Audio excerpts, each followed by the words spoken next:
Previous classes के अंदर हम हज पॉलिसी को डिस्कस कर चुके हैं। Hajj and Umrah Act 2024, Saudi तालीमात, कोड ऑफ कंडक्ट, मुआवनीन की ड्यूटीज़ और नाज़म की रिस्पॉन्सिबिलिटीज़। सबसे पहले हम ये देखेंगे कि एप्टीट्यूड टेस्ट क्या होता है और इसमें हमें किस तरह के सवालात पूछे जाएंगे। एप्टीट्यूड टेस्ट के अंदर एक पर्सन के बिहेवियर को इवेल्यूएट किया जाता है कि वो रियल लाइफ सिचुएशन में किस तरह बिहेव करेगा, या वो कितना क्विक लर्नर है, या उसकी मेंटल एबिलिटी कितनी है। ये हमारी मेमोरी का या एकेडमिक कंटेंट का टेस्ट नहीं होता।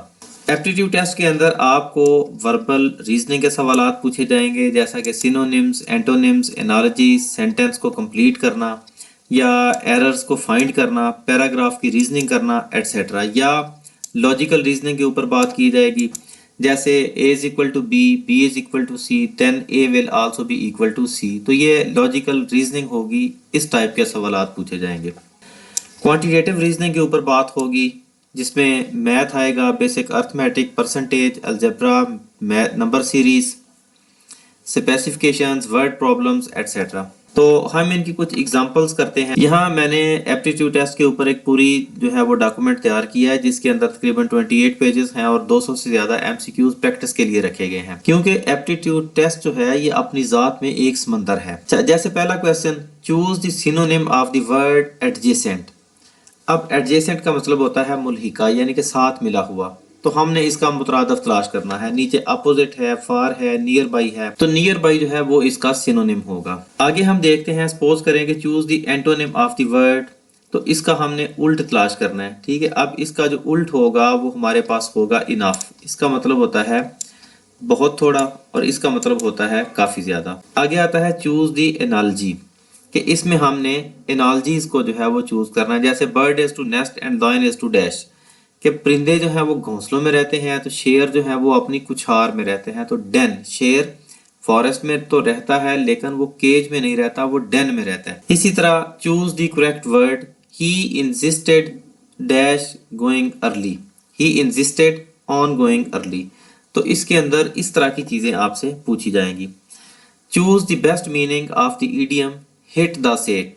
अब हिट द सेक जो होता है इसका मतलब होता है गो टू स्लीप, तो यहां से हम ये चूज करेंगे गो टू स्लीप। ये तो थी बेसिकली वर्बल रीजनिंग। जैसे ये क्वेश्चन नंबर 17 है, choose the correct option, a person who rights for newspaper is called a dash. अब आपने इसकी जो स्टेटमेंट होगी ना उसको गौर से पढ़ना है। A person who rights for newspaper, जो अखबार के लिए लिखता है, यानी अखबार को नहीं लिखता। तो अब उसने कंफ्यूज करने के लिए रिपोर्टर है, ऑथर है, जर्नलिस्ट है, एडिटर है। अगर ये फॉर काट दिया जाता तो फिर ये एडिटर हो सकता था कि वो अखबार को लिखता है। हाँ जी, आगे हमारी आ जाएगी क्वांटिटेटिव रीजनिंग। क्वांटिटेटिव रीजनिंग में बेसिकली जो बेसिक मैथमेटिक्स है उस तरह के सवालात आपसे पूछे जाएंगे। क्वेश्चन नंबर 1 है, व्हाट इज 20% ऑफ 150। अब हर सवाल का नीचे जो है उसकी एक्सप्लेनेशन भी हमने इसके साथ डाली हुई है। तो हम 20% करेंगे, 20 तकसीम 100 ज़रब 150, तो इसका आंसर आएगा 30। What is 35% of 200? ये उससे मिलता जुलता सवाल है। आगे देखिए, a number increased from 50 to 75। A number increased from 50 to 75, के एक नंबर 50 था वो बढ़कर 75 हो गया। तो अब ये 25 बढ़ा है, तो आपने बताना है कि वो नंबर यानी जो 50 था वो कितने परसेंट इंक्रीज हुआ है। तो सबसे पहले तो हम ये देखेंगे कि ये इंक्रीज हुआ है 25।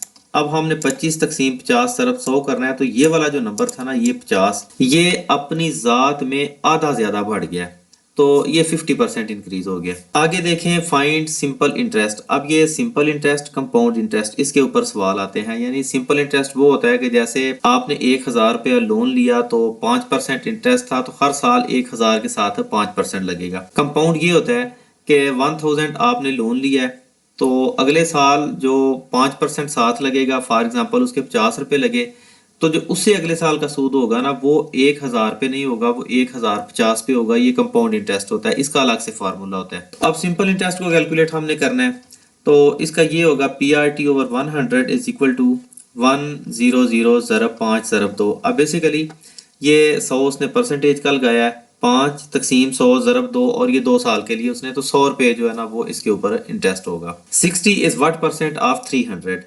कि 60 जो है वो 300 का कितने परसेंट बनता है। तो इसका तरीका ये होता है, पहली रकम को दूसरी से तकसीम करेंगे और ज़रब 100 करेंगे तो ये इसका आंसर होगा। तो एप्टीट्यूड टेस्ट जो है वो इस टाइप के सवालात आपसे पूछे जाएंगे। प्रॉफिट एंड लॉस के ऊपर पूछे जा सकते हैं।